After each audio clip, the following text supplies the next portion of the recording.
In just a couple of weeks, I will turn 45, and that could be scary, but in all honesty, I don't think it's that scary. I think it's more of an opportunity. That means that I've lived for 45 years, and I thought in a celebration of that, I would make a master list of the things that I've learned over the 45 years that I've been on this planet that I think will really help you out. Now, if you stick around to the end, I'll give you 3 very simple rules that if you follow them, you really can't go wrong. Let's dig into that. So the first thing we're going to talk about is actually your social filter. These are things that are going to help you figure out society, your social life, your relationships, and all of those other things. So the first thing that I'd say to past me is that no is a complete sentence. You don't have to give anyone an excuse why you're not going to do something. It's perfectly okay to simply say, no, I'm not interested, or no, thank you, maybe later, or anything like that. You don't have to give someone an excuse as to why you're not doing it, and actually you probably shouldn't. You need to be really, really good early at setting boundaries. So most of your professionals that you admire are really good at this. The second thing is, I would say look for quality, not quantity. It really doesn't matter if you do something that's the wrong thing a whole bunch of times. There are certain businesses, there are certain people who are just about doing it a whole bunch of times. Something like going to the gym. You could probably go to the gym every day and get it wrong and still see results. But the reality of it is that if you really focus on the quality, if you really focus on mastery, which is what we're on about in this channel, if you really focus on that, you're going to find so much more fruit for your labor at the end of the day in looking for the quality of things and not necessarily just trying to do as much as possible. The last thing that I would say is other people's opinions are expensive, and there's a couple of things at play here. Number one, they don't care about you. Now, your parents, your siblings, your wife, your significant others, they do care about you, but they're not trying to live your dream. They're trying to live their own dream. And if you use their examples or you use their opinions to set everything up for yourself, I think you're going to find that you really have a drawback and that you spend a lot of time chasing somebody else's ideas of what good is. A couple of tips for you on the mind and body. Keep it in perspective here. I am not a fitness star. I am not a professional athlete, but I'm going to give you some basic tips from a 45-year-old guy who's gotten here and relatively good shape. So first off, health is a long-term investment. It's easy to go and get a pill for this or a medicine for that or fix something quick and be done with it. But honestly, it's a long-term investment. You should be looking for capabilities that are going to, live with you for a long time. Developing good habits around exercise, eating healthy, and having good relationships are going to be long-term endeavors. So make sure that you treat everything as good as absolutely possible. So make the long-term investment. Do yourself a favor. Make the long-term investment in yourself and try to do the best that you can. One thing that was huge whenever I was younger, especially as a police officer working shift work, is that sleep is a performance enhancer. And anybody who has lost sleep or not had sleep in their 20s and then also done it in their 30s can tell you that those two things are not the same. Whenever I was first a cop at 21 years old, 22 years old, I could go on 3-4 hours of sleep and that was no problem whatsoever.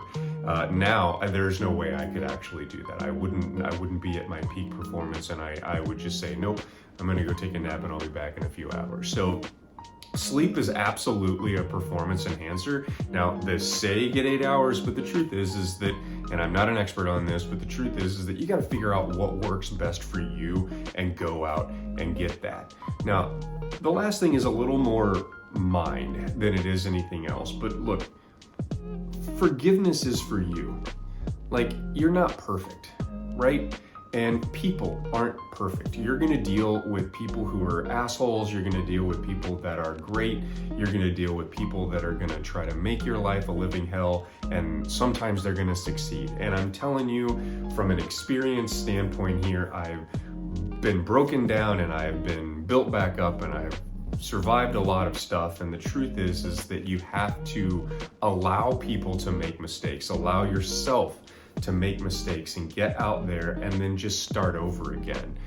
It's really important that you learn the capability of forgiveness, because holding a grudge and keeping that inside, all tight-fisted and inside of you, is not healthy for anyone, and it isn't going to be healthy for you or your relationships at all. Can we talk for a second about work and wealth? And I'm going to get to business and my consulting in just a second in number 5 here. But first off, let's talk about work and wealth a little bit. These are things that are like intrinsic to doing work and to building wealth. So first off, nobody is indispensable.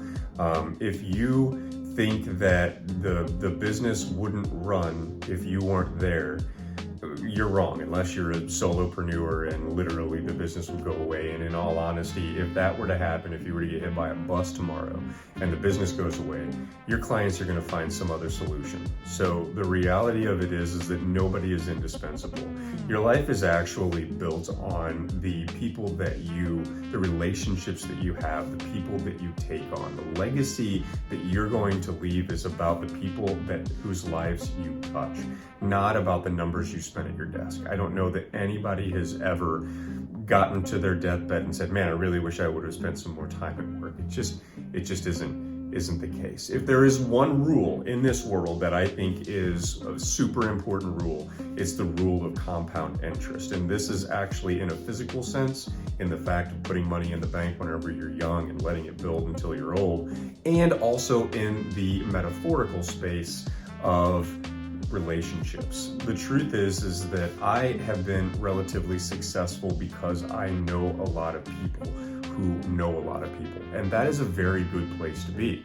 But the reality of it is that I built that relationship and those relationships over years of adding compound interest. When people ask me for something, I do my best to get it to them. Whenever people ask me a question, I try to give them an answer, and if I don't know the answer, I say I don't know.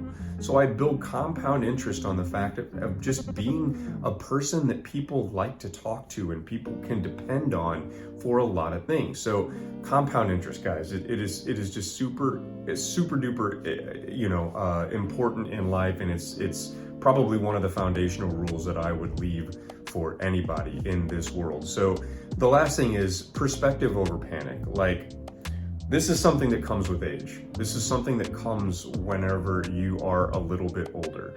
And the truth is that, and maybe you're young and wise, and I've met plenty of people who are young and have got this figured out, but the truth is that nobody makes good decisions out of fear. Nobody makes good decisions out of super panic mode. True in financing. If you are in survival mode and you don't have very much money and you don't have a job, quite honestly, any job will do. Any income will do at that point.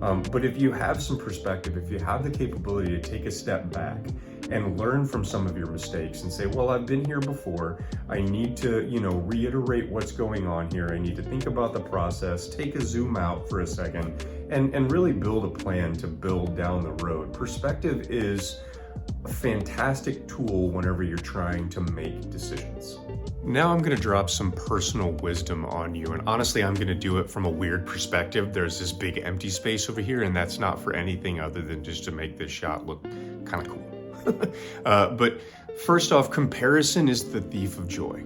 Okay, now what do I mean by that? Like, the reality of it is that when you try to compare yourself to other people, when you're constantly trying to keep up with the Joneses, as they say, I don't know that you're ever going to find true happiness. True happiness is being okay with who you are and actually being at peace internally with what your capabilities are in this world and what you've been given, and making the best of what you have in this world. So don't compare yourself to others and expect to find happiness. It's just not the case. It's okay to use benchmarks for whether or not you're doing good. There's a lot of benchmarks out there that make a lot of sense, but the truth is that whether or not you are at the top 1% of income, I'm not sure that it really matters that much. If it matters to you, then it's great. But if it doesn't matter to you, if income isn't something that you see as successful, then don't necessarily worry about it. Now, let's talk about something that hurts a lot of people: parental realization. Your parents We're humans, just like you. I'm a parent now, and I'm going to be honest, I do not know everything. And I get things wrong, and I make mistakes, and I say the wrong things, and I do the wrong things. And that's okay. It's okay for parents to be flawed. It's okay for parents to make mistakes and is what it is. Maybe you didn't have the best relationship with your parents growing up, but it's time in a lot of ways to forgive them for that. You know, I mean, and if you can't forgive them, just realize it is part of who you are now. And I'm not a professional at psychology or anything like that, but I do know that when you forgive people, you really do start to learn quite a bit about what's going on in the world. Now, the last thing I'd talk about in this is that authenticity is magnetic. The truth is that if you're an authentic person, if honestly you come off as a person who is just trying to help as many people as they can, then I really think that you're going to do well in this world.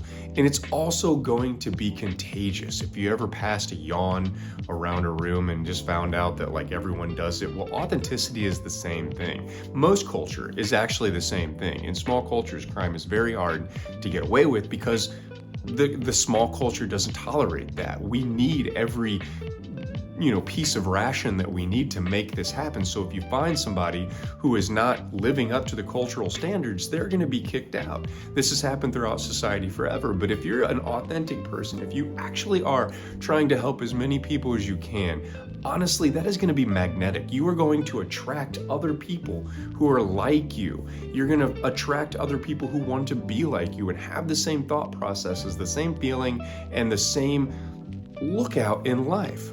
Okay, let's cover some wisdom inside of business. Now, we are going to, in the next section, number 6, we are going to talk about the multi-business mindset, but I just want to talk for just a second about my philosophies and what I do inside of business that actually helps me be better at what I do. First off, I like to look at value over hours put in. I'll give you a perfect example. I just stayed at a hotel this weekend, and I won't name it out loud, but I will say that you could tell that they had a lot of hourly employees. They weren't necessarily worried about how much value they were bringing to the table. They had a certain amount of tasks that they had to do in an hour, and they pretty much did those things poorly, if you ask me, in most cases. But you can kind of tell when someone's just filling a space, when someone is just there because they have to be here from one time to another.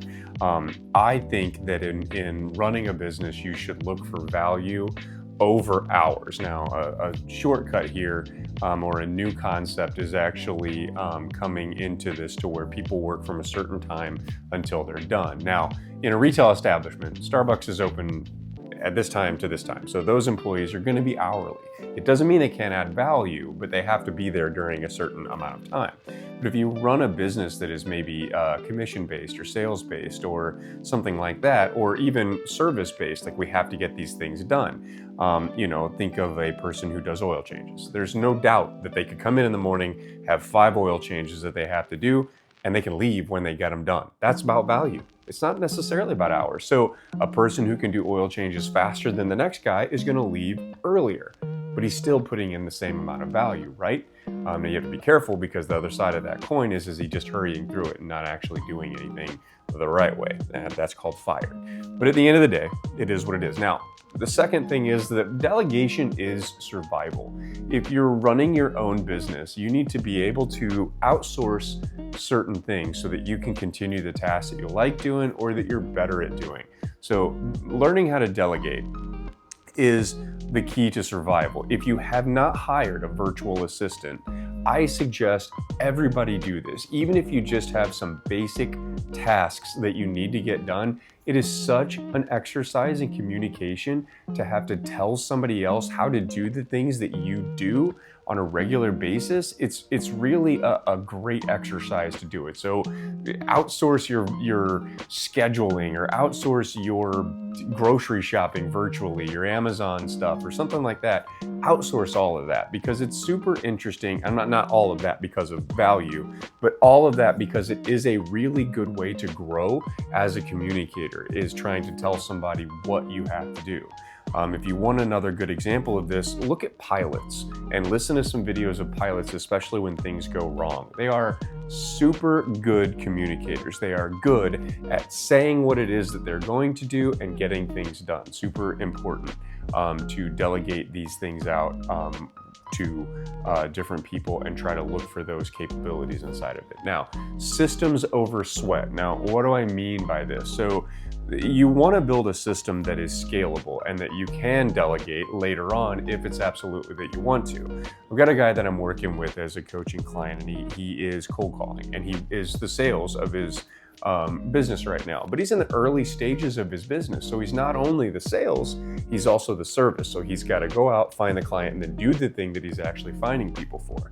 And eventually he wants to be able to, delegate this out. So what he's got to do right now is he's got to build systems in place so that he can teach the next person how to do whatever part of it is that he wants to do.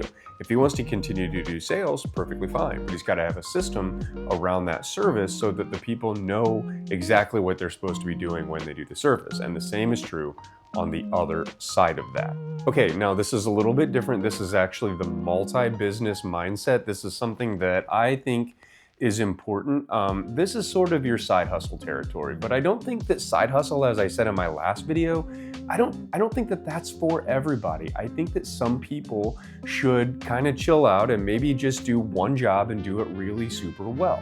But if you are a person who wants to do multiple things and have multiple hats, I think that these are a couple things that can really help you. Number one, context switching is a skill. I learned it early on as a police dispatcher and as a police officer, to where you had to go from one call where you were talking about another thing to another call where you were talking about something completely different. Now, context switching is what you're going to do in multiple businesses, and I have to do this today. So I might be an IT consultant answering a question over here, and then I'm a coach answering some questions over here. So you've got to be able to switch back and forth. Now, if you have trouble doing that, then maybe think about the fact that you can delegate some of those things out, or maybe it's not about doing two things for you. Maybe it's best to just do one thing.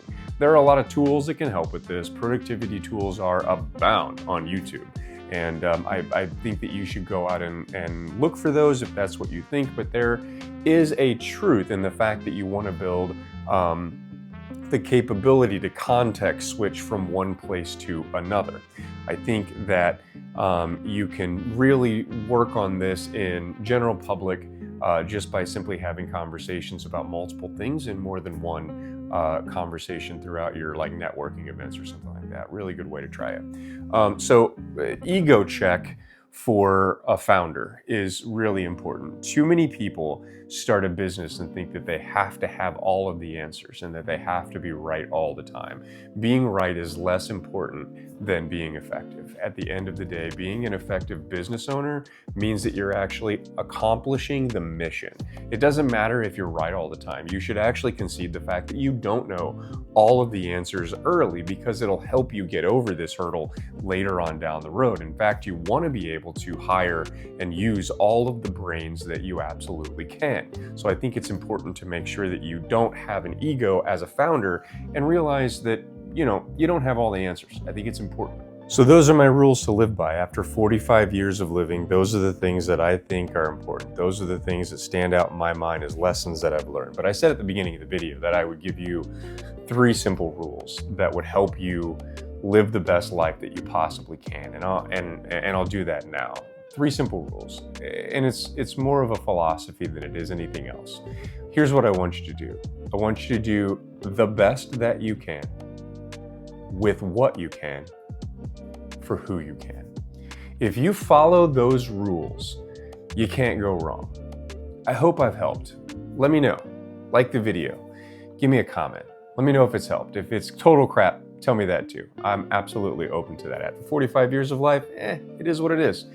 I promise you this isn't the last video unless I get hit by a bus or something outside of my realm actually happens. A lot of this introspection about how old you are and being older in life is a little bit scary at times, but I'm not thinking of it that way.